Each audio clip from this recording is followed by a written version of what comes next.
with Phil right now, and Phil is a Bigfoot researcher. And Phil, maybe you can tell me more about this. Yes, the West Branch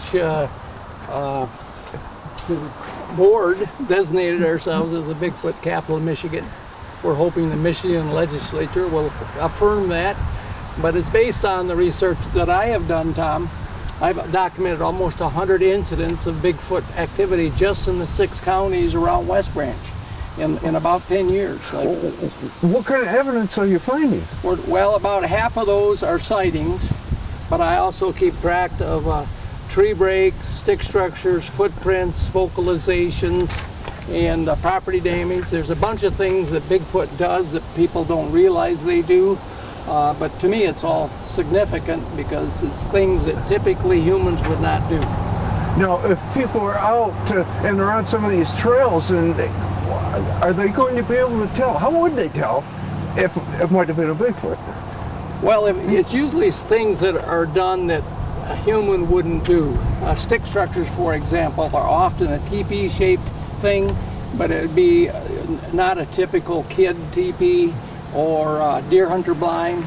Okay. The ones I found, and I've only found 7 in 10 years, they were a whole bunch of sticks in a pyramid, but no place to set, for a hunter.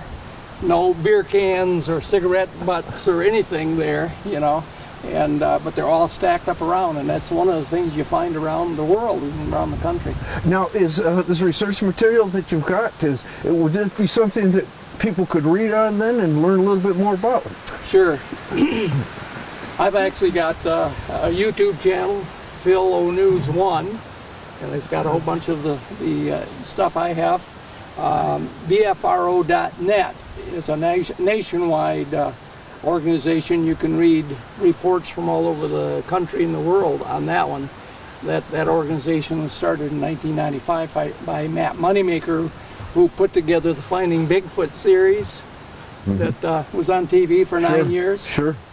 And we've had 5 Bigfoot conferences here where we've had notable researchers such as Dr. Jeff Meldrum from Idaho, and just here 2 or 3 weeks ago we had Dr. Igor Bursev from Russia.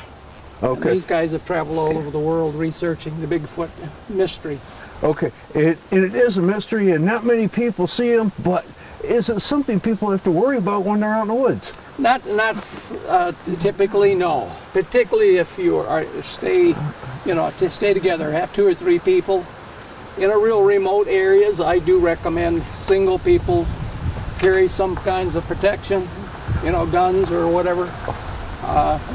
These are not big teddy bears. They're very humanoid type creatures, very big. The males may be 800 to 1,000 pounds, and they do eat anything. Okay. Oh, there's a great thought. Anything they can get their hands on. In fact, the American Indians consider them to be cannibals. So you just never. What about something if a person didn't want to carry a gun? How about a loud whistle or something like that? Would that be enough to push it out of the way? That would be good. So, yeah. How could people learn more about it? Actually, there's just a ton of books that can be read, and I've read about 88 books about the Bigfoot mystery, and we have a library. Anybody that goes to a library online, you can get free books. Just look it up, put in Bigfoot, and you'll get all kinds of books that have been written, and more are being written all the time about people's experience. I just ordered one. I just got back from Kentucky for a few days expedition down there, and the leader of that group just published a book. So, Kentucky Wild Man, he calls it, or something like that. But there's books of all sorts all around the world talking about the Bigfoot mystery. Okay, so anytime anybody's out in the woods, it doesn't matter where they're at, probably. Actually, these animals are much more widespread than people realize. 2 years ago, we had 2 sightings right on the edge of West Branch. Okay. On the south edge. So, keep your eyes open when you're out there.